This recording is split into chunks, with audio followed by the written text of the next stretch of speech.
You're listening to Soap Dirt, the latest in television entertainment news.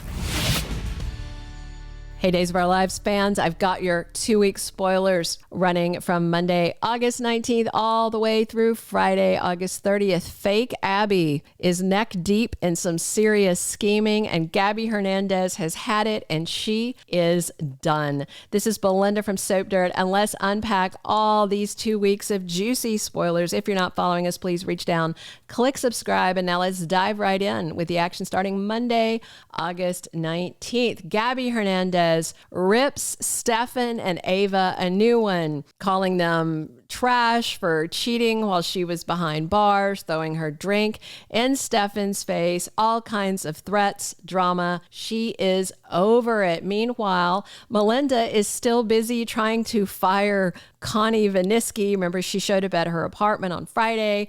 Connie is in a fit of rage and just has had it. She's going to have to give back her badge and computer, but she's not going to take this lying down, because being able to work at DiMera put her in a position to get revenge on the people that she feels like wronged Lee, even though she wronged him the most and is not paying, at least not yet.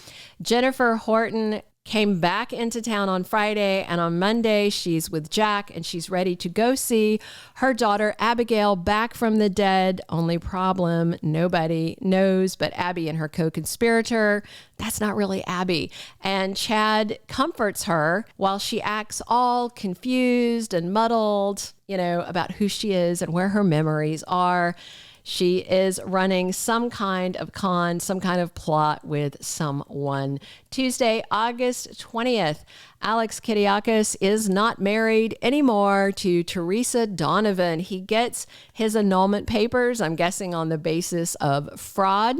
And I think this is going to be a bittersweet moment. Like, he's still very salty about the fact that she did him so dirty, but he's going to be happy that at least his tie to her is cut. Johnny and Abe are looking for a couple in hiding. That's a very, very, very weird wording. And I don't know if it's people trying to avoid them because they don't want to audition for Body and Soul. Leo and Hattie keep up their ridiculous thing where he keeps thinking that she's Marlena. He's decided she's possessed, which, to be fair, Marlena has been possessed before, but Leo's seeing it more of a psychological issue, and he's trying to shake Marlena out of Hattie. And Johnny and Chanel talk about what they want for their future. I said this the other day, I'll say it again. That's like the 5th or 6th time we've had that same spoiler. They need to make up their mind. Wednesday, August 21st, Jada has surveillance files. She is going over the accident, and she is going to talk to Paulina about it. And it looks like they do have some good video, at least, of the look of the car and the fact that it's got a paint scrape and all that kind of stuff. And she's busy following the evidence, and she thinks she's cracked the case. Sarah is struggling to remain optimistic despite her unexplained paralysis, since her spine wasn't fractured. They said it was mostly soft tissue damage. Xander and Maggie are right there for her, reassuring her, supporting her. It is terrible.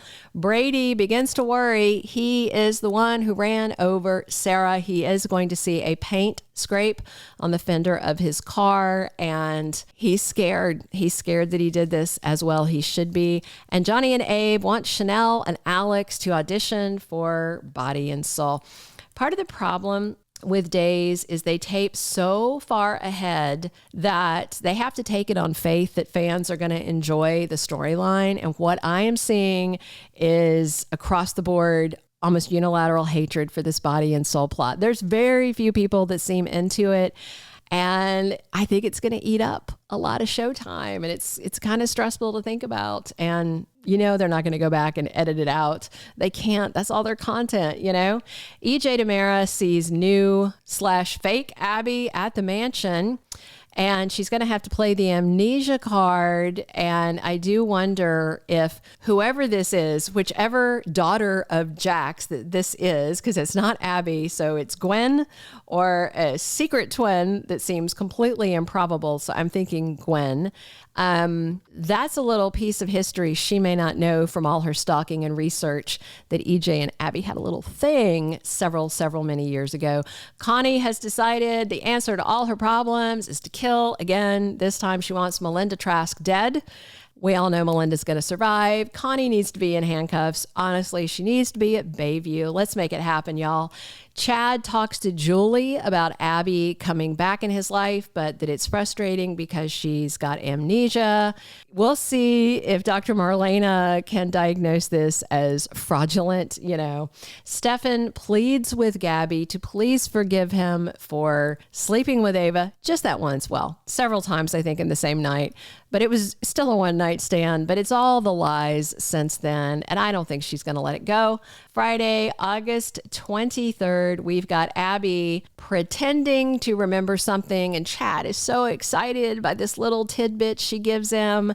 She is running a con. Tate is completely shocked when Sophia shows up out at the cabin on Smith Island, wearing not a lot and trying to get him out of his pants so that she can get in them. He's not going to like that. Holly's not going to like it. Xander confronts Jada and wants to know why she has not made an arrest in Sarah's hit and run attack. And speaking of that arrest, Brady and Fiona are very worried. Brady's worried he's going to be arrested. Fiona's worried that he won't be arrested and that she might be. She has tried to clean it up, but moving the car didn't seem to help, and she may definitely set the stage for it to look like Brady is the perpetrator. Week 2, August 26th through the 30th, Holly is going to be furious that Sophia was putting the moves on her man. Fake Abigail, aka Fabby, as I like to call her, continues to play games with Chad and Jack and the DiMeras. Is Clyde her partner in this deception, or is it an unknown enemy who has a tie to John and the Pawn and Grease? It is definitely time for an arrest in the Sarah hit and run case, and Brady seems the most likely one to wind up in handcuffs. Fiona continues to shirk blame because she is terrified of losing Xander.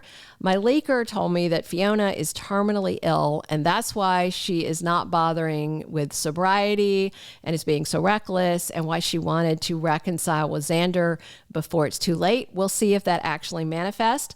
Looking for Xander and Maggie to unite to take care of paralyzed Sarah and baby Victoria, probably back at the Kiriakis mansion. Questions linger about John's attack in Greece and how it overlaps with Clyde. Just future casting note, by the way, Rex Brady is going to be back at the same time Sammy Brady is back along with their sister. And I do hate to mention it because I know, again, you guys don't like Body and Soul, but they are going to ramp up towards the start of filming. Look for final casting efforts with Chanel, Alex, and some others. Looks like half of Salem is going to be on this show.